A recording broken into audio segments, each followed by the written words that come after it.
I've been asking myself this question. We know Christianity developed from using the Old Testament, potentially other sources, such as Greco-Roman ones, if you take Dennis R. MacDonald to the bank. However, I look at Islam and I see that they have a Quran, they have a Hadith, they have traditions and things like this, the Sunnah, the Surahs, the whole nine. And I wonder, where did they develop this text? Is it potentially from the Christian and the Jewish backgrounds, the people that were in the area? Did they pick up these stories from them and utilize them into their text? If so, how miraculous is this? Dr. Shadi Nasir joins me today to point out from a critical scholarly standpoint what he has found while researching this topic.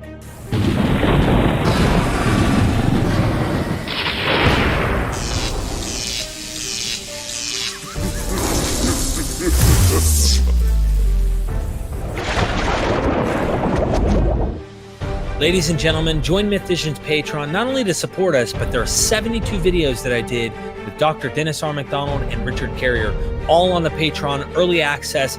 You guys can ask personal questions when I go to interview these scholars, and you're helping Myth Vision grow.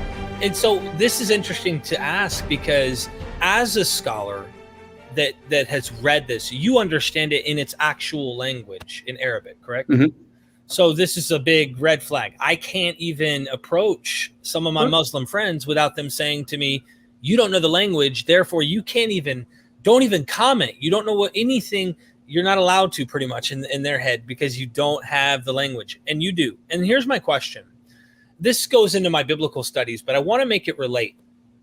I have been told, and I could be mistaken, that the Quran actually is using other sources to develop it's if I could use it, it's surahs. In the Quran, we have good indications that they knew of, for example, they knew infancy narratives of Jesus. They knew these narratives, and they saw those narratives in high esteem versus Orthodox Christianity, which they don't even like the Trinity. It's obvious. So they're like, no, that's pagan, that's Trinity, that's not monotheism.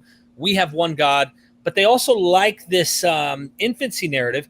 So my common sense tells me they're reading literature and somehow incorporating Jewish and Christian ideas, and probably not just Jewish and Christian ideas, potentially even some of the Arab, cultural, religious significances. So you have a hybrid of like three or maybe more. Going on in the development of what we see in the text. And is this true from your understanding that it's using sources from other literature?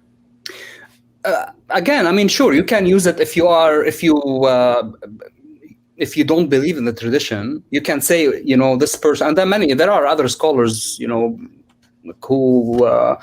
really think that, Muhammad was going to a cave and, he was copying down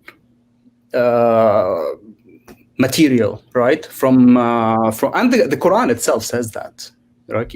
Even so, there are people now who are saying, he was plagiarizing. Well, I'm not saying plagiarism because that's I'm very careful. Yeah. What I mean by that is that it's an influence. So like, sometimes people will utilize, like in Genesis, we see about the Garden of Eden, and we go into the Noah's flood. Mm-hmm. Well, I've been studying this for a while, and I see intertextuality where they're using Mesopotamian Epic of Gilgamesh narratives, and they're rewriting it in a way for their own narrative, but they are using it as a for their imagination to their own context. And I wonder if the Quran is doing the same thing with earlier manuscripts. I mean, it is doing so. It's doing the same thing, whether it's manuscript or not. We can get to this, whether this information was circulating among people, or whether it was just information in manuscripts and people were reading them and recycling them, right? And the point I was making is that the text itself, this, if you want, accusation, it was directed at Muhammad. They're saying, okay, well, you are using, it says in the Quran that all this that you are doing, all the stories that you are telling us, you are actually writing it down. You are taking it from other sources. So it's not so people back then they were also atheists back then and unbelievers. It's not just It's not like people were always, everyone believed in Muhammad. No, there were people who didn't believe in him. And they were saying that you are a false prophet. And, the Quran is plagiarized from other sources. The Quran itself says that, right? In the Quran, it says this. Yes, sure. On multiple occasions, not only once. And then the Quran responds, no, it is not. It is a revelation from God. Right. So you have two different ideas here that I think are interesting, because in the New Testament, there's a book, 2 Peter, where it says the author is pretending to be Peter, and it's a forgery. And he says, brethren, these are not cleverly devised myths, as some would suppose. Now, he's encouraging the brethren, right? But we scholars approach this and say, hold on. That means people are accusing this whole movement as a myth, that it's been created and it's not really actually true, as you want to suppose. And I think that's interesting, because for me, when you have accusations like that, those are good for us to see right out the gate. You already have people who are going, come on. Yeah.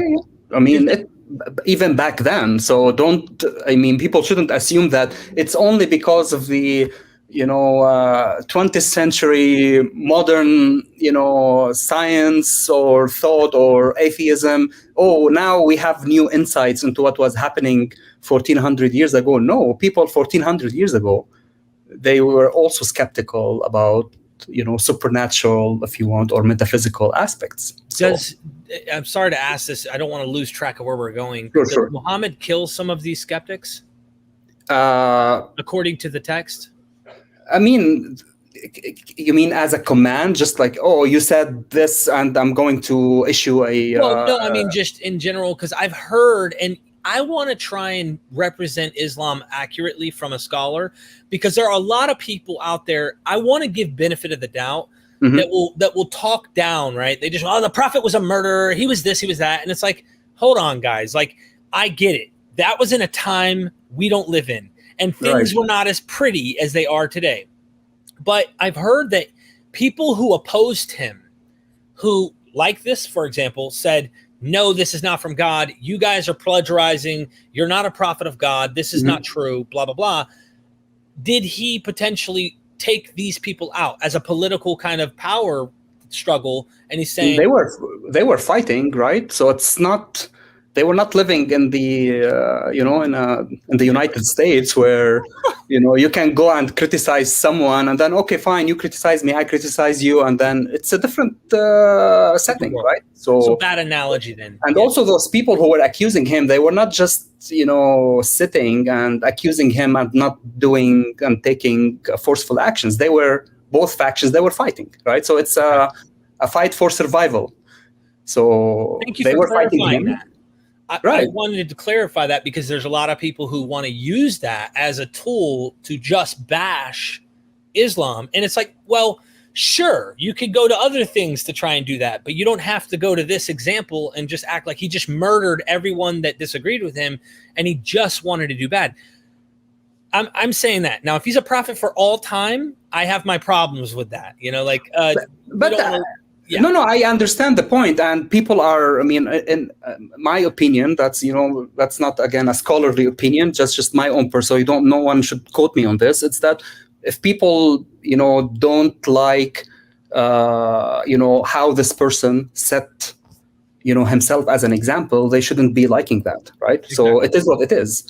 And if they don't like the fact that, this person, okay, he committed, murder, or he killed his opponents, it is what it is, right? So it happened, and it happened in a sense that he was not just sitting and then issuing a fatwa, say, go kill this person because he said, these bad things about me. It was, people were fighting back then. So, and if they did not fight back, Islam as a movement wouldn't have, we were talking about the apostasy wars, Muhammad died, and then there are many tribes who pretended to be Muslims because of, economical or political incentives. They only converted outwardly. They didn't really convert. Once Muhammad died, okay, they said he died. Now we can go back to our business. And then the first caliph, they started the apostasy wars, and then they went and fought. So it was, 1400 years ago, it was a different setting from now, and people were fighting. Now, people are not comfortable with that. I think it's their own, choice. They like this or they don't like it. It's not my call to interpret or reinterpret. But from a historical perspective, I would say that people were fighting, for survival. So if someone is criticizing him, they were not just sitting and writing, a column in the New Yorker, criticizing him. They were also fighting each other in a military aspect. You could understand my concern and why I brought that up, because there's a lot of people who just want to bash Islam, and there's a lot of people who want to protect.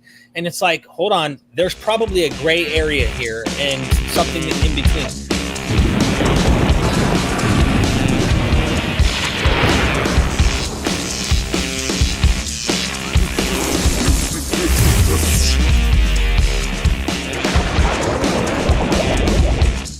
Ladies and gentlemen, join Myth Vision's Patreon, not only to support us, but there are 72 videos that I did with Dr. Dennis R. McDonald and Richard Carrier, all on the Patreon, early access. You guys can ask personal questions when I go to interview these scholars, and you're helping Myth Vision grow.